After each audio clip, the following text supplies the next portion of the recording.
लोभ का घड़ा कभी नहीं भरता है, ऐसा हमने ना अक्सर सुना है।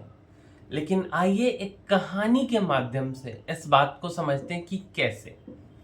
एक समय की बात है, एक गांव रहता है और उस गांव में एक पति पत्नी का जीवन काफी सुखी संपन्न तरीके से चलते रहता है।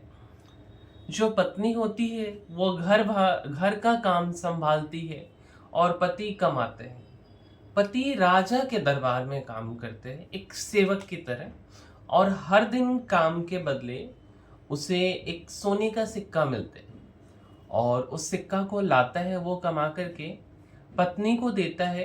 पत्नी सही तरीके से उस परिवार को चलाती है, एकदम सुखी संपन्न शांति से जीवन व्यतीत होता है।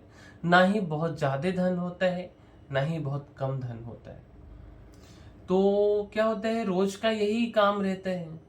एक दिन जब वह राजा के घर से, मीन्स राजा के दरबार से, राज्य से अपने घर को लौट रहा था, तो उसको रास्ते में एक यक्ष मिलता है। ठीक है, और वो यक्ष जो है ना, वो उसको 7 घड़ा देता है सोने का। तो बड़ा खुश होता है वो सेवक, वो 7 घड़ा अपने घर लेके चला जाता है। लेकिन जब घर जाते हैं तो वो देखते हैं कि 6 घड़ा में पूरा सोने का सिक्का भरा हुआ है, लेकिन जो 7वां घर है ना, उस घड़े में आधा सोना का सिक्का भरा है, आधा खाली है। और इस बात पे उस राजा के सेवक को बड़ा गुस्सा आता है। वो जाते हैं फिर उसी जगह पे, उसी जंगल में जहां उसको यक्ष मिला रहते हैं।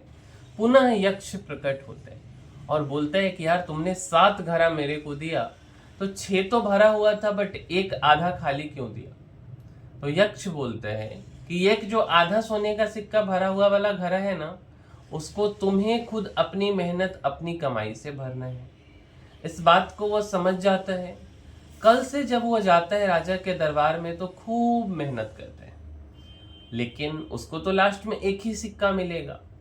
तो फिर वो क्या करेगा ना, कि अपने घर पे भोजन में कटौती करने लगेगा, और भी जितनी जगहों पे कटौती है वो सब जो जो वो कर सकता था धन को बचाने के लिए, वो सब करता है। अब क्या होता है कि परिवार में ना जो आपसी प्रेम होते हैं, वह प्रेम बन नहीं पाता है पहले की तरह।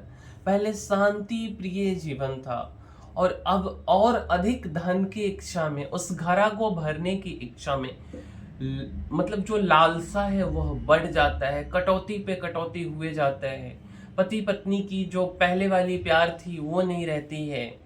नॉर्मल कोई भी बात पे गुस्सा हो जाना, इन तरीके से इनका जीवन व्यतीत होने लगता है। इस सब को देख के राजा देखता है कि यार मेरा जो सेवक है, मेरा जो दरबारी है, वो काफी चिंतित है। तो ऐसा करते हैं कि इसके सैलरी को 2 गुना कर देते हैं। तो उसके सैलरी को क्या किया जाता है, एक सिक्के की जगह 2 सिक्के कर दिया जाता है। बट देखते हैं फिर कुछ दिनों के बाद भी कि उस सेवक का, उस दरबारी का जो मतलब दैनिक मानसिक स्थिति है वह नहीं बदलता है। वो जस का तस रहता है, वो चिंतित, परेशानियां और धन कमाने की इच्छा बनी रहती है। फिर राजा एक दिन पूछता है बुला के उसे कि तुम्हें भी क्या उस रास्ते में यक्ष मिला था जो तुम्हें 7 घड़ा दिया? अब इस बात से जो सेवक है वो यार सारा बात महाराज को, अपने राजा को, अपने मालिक को बता देता है। मालिक बोलता है कि जीवन में सुख शांति चाहते हो तो चुपचाप जाओ और वो 7 घड़ा उस यक्ष को वापस लौटा दो। वो समझ जाता है इस बात को और जा करके यक्ष को 7 घड़ा लौटा देते हैं। तो यह कहानी है। बट इस कहानी से हम क्या सीखें? तो सबसे पहला सा सीख क्या है कि जो लोभ है ना, वह कभी न मिटने वाला प्यास है। क्या, जब हमें प्यास लगता है ना तो हम पानी पी के तो मिटा देंगे, बट जो लोभ है वो कभी नहीं मिट सकता है। जो 7वां घड़ा था ना, वह प्रतीक है क्या चीज का? तो अंतहीन लालच का। क्या चीज का? अंतहीन लालच का। जो चाहे कितनी भी दौलत हो, इंसान को संतुष्ट नहीं रहने देता, और यही कारण है मानसिक अशांति का। इसलिए उसे 7वें घड़े से बचना है। ठीक है, रियल दुनिया में जो आपके पास है जितना है उसमें खुश रहो, संतुष्ट रहो। दूसरे को देख के अपना घर क्यों चलाना, है ना। दूसरा कि संतोष ही असली संपत्ति है। क्या? जब तक राजा के सेवक के जीवन में लालच नहीं था, नियम पूर्वक मन से काम करता था, तब तक उसका जीवन खुशहाल था, वह खुश था।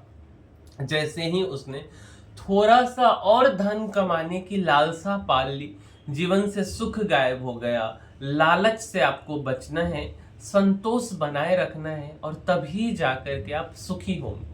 तीसरा जो सीख है इस कहानी से कि लक्ष्य और जरूरत में अंतर समझें। ठीक है? क्या कि आपका जो गोल है और जो नीड है, इन दोनों में डिफरेंस है।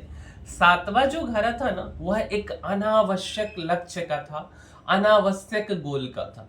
आज की जिंदगी में अगर हम आज की जिंदगी की बात करें ना, तो कई बार हम ऐसे लक्ष्यों के पीछे भागते हैं जिनकी बिल्कुल भी जरूरत नहीं होती है, केवल इसलिए क्योंकि दूसरे के पास है। दूसरे के पास मर्सिडीज है तो मेरे पास भी होगा, दूसरे के पास BMW है तो मेरे पास भी होगा, उसके पास फरारी है तो मेरे पास भी होगा। ये जो अनावश्यक लक्ष्य हैं उसके पीछे लोग भागते हैं, हम उसे पाने की कोशिश करते हैं, और यही वो कोशिश है जो अशांति बढ़ा देता है। चौथा जो सीख है कि जीवन में संतुलन जरूरी है, बिना बैलेंस के कुछ नहीं हो सकता। धन आने के बाद यदि मानसिक शांति ना हो तो वह धन व्यर्थ है।